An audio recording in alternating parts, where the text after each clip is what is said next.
ব্রিজের কাজ কবে শুরু হবে, ব্রিজের কাজ কি হচ্ছে না হচ্ছে, এগুলোর ব্যাপারে অনেকে আপডেট চান। আসলে ব্রিজের কাজ যে কোনো সময় শুরু হয়ে যাবে, এটা আগেও বলছি, আবারও বলি। এই যে মোটামুটি সব জায়গায় সয়েল টেস্ট করার পরে এখন নদীতে সয়েল টেস্ট চলতেছে আর কি। ধারাবাহিকভাবে সব জায়গায় সয়েল টেস্ট করার পর এখন নদীতে সয়েল টেস্ট হচ্ছে। তো ইনশাল্লাহ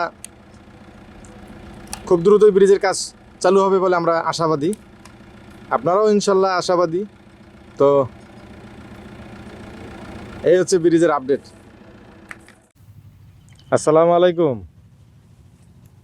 নিজের সম্পদ ইউটিউব চ্যানেলে সবাইকে স্বাগতম। আশা করি সবাই ভালো আছেন। কাউন্দিয়াতে ঠিক মতো জমি দেখানোর মতো পরিস্থিতি নাই। এর কারণ হচ্ছে জমি পাওয়া যায় না। আর এই ভর দুপুরেও আপনার দেখা যাইতেছে আপনার ঘন কুয়াশা পড়ে থাকে, এই জন্য জমি বোঝা যায় না আর কি। তবে যারা একেবারে নদীর কাছাকাছি পছন্দ করেন, জমি একেবারে খালের কাছাকাছি জমি পছন্দ করেন, আজকে ভিডিওটা তাদের জন্য আর কি। এটা প্রস্তাবিত যে কাউন্দিয়া ব্রিজ হবে, প্রস্তাবিত যে কাউন্দিয়ার ব্রিজ এবং এই 60 ফিট রাস্তা হবে, তার থেকে দক্ষিণ দিকে পড়বে আর কি। আশেপাশে দেখতে পাচ্ছেন এই যে এগুলো সবই ভরাট, এগুলো সবই ভরাট। এখানে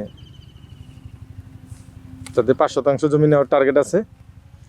এদিকে একটা খাল আছে, এই খালের কাছাকাছি হবে জমি।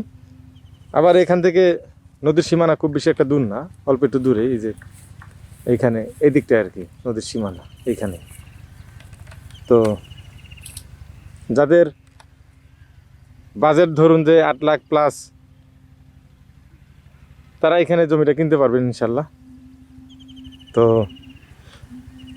ডেসক্রিপশন বক্সে দেওয়া হোয়াটসঅ্যাপ নাম্বারে যোগাযোগ করলে ইনশাল্লাহ বাকি তথ্য পাবেন, জমি দেখতে দেখার আমন্ত্রণ পাবেন, এই আর কি। তো সবাই ভালো থাকবেন, সুস্থ থাকবেন, এই কামনায় এই ছোট ভিডিও আপডেট শেষ করছি। আল্লাহ হাফেজ, আসসালামু আলাইকুম।